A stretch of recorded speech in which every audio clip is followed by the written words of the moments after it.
भारत ने बनाया परमाणु बम से भी खतरनाक बम। एक बार फटा तो हिरोशिमा से भी ज्यादा भयानक लाएगा तबाही।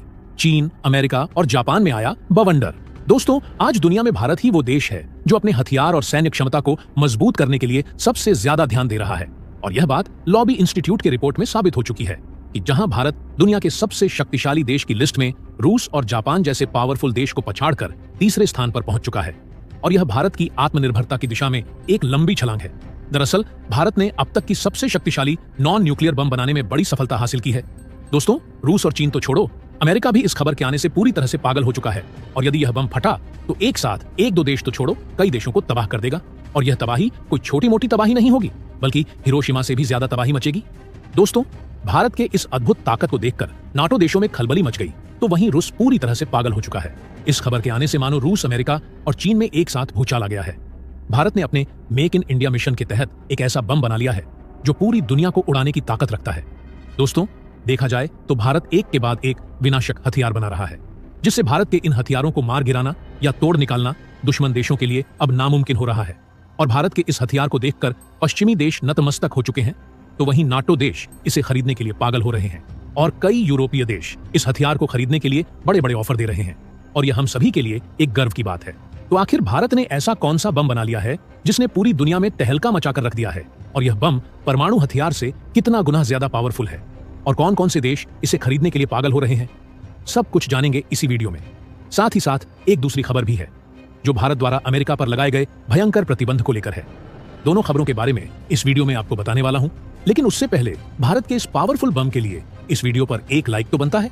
फटाफट वीडियो को लाइक कर दीजिए। दोस्तों, आज के समय में दुनिया में ऐसा कोई देश नहीं होगा जो न्यूक्लियर बम हो या फिर नॉन न्यूक्लियर बम, दोनों को ज्यादा से ज्यादा विनाशक बनाने की कोशिश ना कर रहा हो। और इसी क्रम में सबसे पहला नाम आता है अमेरिका का, जिसने 2003 में ही MOAB यानी कि मदर ऑफ ऑल बम को बनाया था।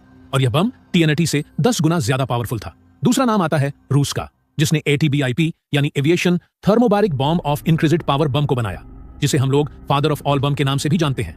और अब भारत भी इन देशों की लिस्ट में आ चुका है, जिसने हाल ही में अपने नॉन न्यूक्लियर बम को टेस्ट किया। और इस बम का नाम है SEBEX-2। यहां पर सोचने वाली बात तो यह है कि इससे पावरफुल इस दुनिया में कुछ भी नहीं है। और सबसे कमाल की बात तो यह है कि इसे DRDO या फिर इसरो नहीं, बल्कि भारत की एक प्राइवेट स्टार्टअप जिसका नाम है सोलर ग्रुप ने डेवलप किया है। यह बम इतना खतरनाक क्यों है, तो इसके पीछे का कारण है इसका लीथल रेट। दरअसल SEBEX-2 का लीथल रेट 2.1 के करीब है, तो वहीं अमेरिका की मदर ऑफ ऑल बॉम्ब की जो लीथल रेट है वह सिर्फ 1.2 ही है। देखा जाए तो अमेरिका ने अपने मदर ऑफ ऑल बम को ज्यादा पावरफुल बनाने के लिए उसका साइज बड़ा रखा है, लेकिन भारत का जो SEBEX-2 है साइज में बेहद छोटा होने के बावजूद भी अमेरिका के बम से ज्यादा पावरफुल है। फॉर एग्जाम्पल, अगर SEBEX-2 1 किलोग्राम का है तो mother of all bomb 5.5 kilogram का है, क्योंकि अमेरिका ने इसे हेलीकॉप्टर या बड़े प्लेन से गिराने के मुताबिक बनाया है। वहीं भारत का SEBEX-2 मिसाइल में लगाकर दागा जाता है। दोस्तों, आपको बता दें कि कोई भी बम कितना विस्फोट करेगा यह TNT डिपेंड करता है, और लीथल रेट TNT से डिसाइड की जाती है। यानी जिस बम का जितना ज्यादा लीथल रेट होगा वह उतना टाइम TNT से ज्यादा पावरफुल होगा। दोस्तों, अगर भारत भी अपने SEBEX-2 की साइज अमेरिका के मदर ऑफ ऑल बॉम्ब के बराबर कर दे तो यकीन मानिए अमेरिका का मदर ऑफ ऑल बॉम्ब इसके सामने टिक नहीं पाएगा। दोस्तों, अब आप लोग यह कहोगे कि अमेरिका छोड़ो, रूस के पास भी तो फादर ऑफ ऑल बम यानी कि ATBIP है। तो दोस्तों, आपका कंफ्यूजन दूर करते चले। दरअसल भले ही रूस ने इस बम को बहुत ही पावरफुल बनाया है, लेकिन यह बम थर्मोबैरिक टेक्नोलॉजी पर आधारित है, जिसे नॉन न्यूक्लियर की कैटेगरी में रखना गलत होगा। जिससे यह पता चलता है कि भारत के द्वारा बनाया गया यह नॉन न्यूक्लियर बम अब तक का सबसे पावरफुल नॉन न्यूक्लियर बम है। और यदि भारत इसमें कुछ नए मॉडिफिकेशन करे, जैसे कि इसे अमेरिका की मदर ऑफ ऑल बम की तरह प्लेन से गिराया जा सके, तो फिर यह बम और भी विनाशक रूप ले लेगा। तो दोस्तों, भारत द्वारा बनाए गए इस बम पर आपका क्या कहना है? कमेंट बॉक्स में जरूर बताइएगा। दोस्तों, अब बढ़ते हैं दूसरी खबर की ओर।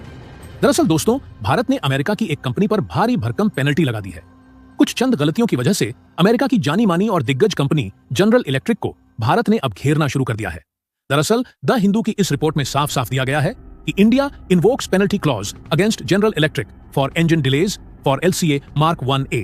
दरअसल पिछले कुछ सालों से भारत अपने मेक इन इंडिया मिशन के तहत नए नए वेरिएंट के लाइट कॉम्बैट फाइटर जेट की मैन्युफैक्चरिंग कर रहा है, जिसमें उसे कई सारे जेट इंजन की जरूरत पड़ने वाली है। और इसीलिए भारत ने इन सभी इंजन्स की डील अमेरिका की एक जानी मानी और दिग्गज कंपनी जनरल इलेक्ट्रिक से की थी। डील के मुताबिक इस कंपनी को सारे जेट इंजन्स 2023 मार्च में ही सप्लाई करने थे, लेकिन इसने जेट इंजन्स की डिलीवरी अब तक नहीं की है और अनुमान लगाया जा रहा है कि यह जेट इंजन्स की डिलीवरी अब मार्च 2025 में की जाएगी और इसी 2 साल की लंबे डीले होने की वजह से भारत ने अब इस अमेरिकन कंपनी को घेरना शुरू कर दिया है। दोस्तों, आपको बता दें कि भारत की स्वदेशी फाइटर जेट यानी कि तेजस की डिमांड दुनिया भर में जमकर हो रही है, जिससे भारत में इस फाइटर जेट की मैन्युफैक्चरिंग बढ़ चुकी है। लेकिन इन जेट इंजन्स के इंपोर्ट में देरी होने की वजह से अब इन फाइटर जेट की मैन्युफैक्चरिंग ठंडे बस्ते में डाल दी गई है। दोस्तों, इस समय भारत टैंक बनाने के मामले में हो या फिर आर्टिलरी वेपन्स बनाने के मामले में इस दिशा में काफी हद तक आत्मनिर्भर बन चुका है। जैसा कि अभी हाल ही में आप सबने देखा होगा कि जब जर्मनी ने भारत को टैंक देने से मना कर दिया था, तब भारत के डीआरडीओ ने हिंदुस्तान एरोनॉटिक्स लिमिटेड के साथ मिलकर स्वदेशी टैंक बनाकर जर्मनी के मुंह पर करारा तमाचा लगाया था। इसके बाद हाल ही में जर्मनी भारत के साथ सबमरीन डील करने के लिए भारत आया था, लेकिन इतना हाथ पैर मारने के बावजूद भी भारत अब भी फाइटर जेट के लिए इंजन बनाने में नाकाम है। और यही वजह है कि भारत को अपने फाइटर जेट्स के इंजन के लिए जर्मनी, इटली, फ्रांस और अमेरिका जैसे देशों पर डिपेंड रहना पड़ता है। लेकिन दोस्तों, पिछले ही महीने हमने देखा कि फ्रांस ने ही 100% ट्रांसफर ऑफ टेक्नोलॉजी के साथ साथ भारत में ही इन फाइटर जेट के इंजन को बनाने का ऑफर दिया है। तो दोस्तों, आपको क्या लगता है, क्या भारत को अमेरिका से ही इन इंजन्स को खरीदना चाहिए या फिर फ्रांस के साथ मिलकर भारत में ही इंजन को डेवलप करना चाहिए? कमेंट बॉक्स में जरूर बताइएगा। तो दोस्तों, जय हिंद, जय भारत।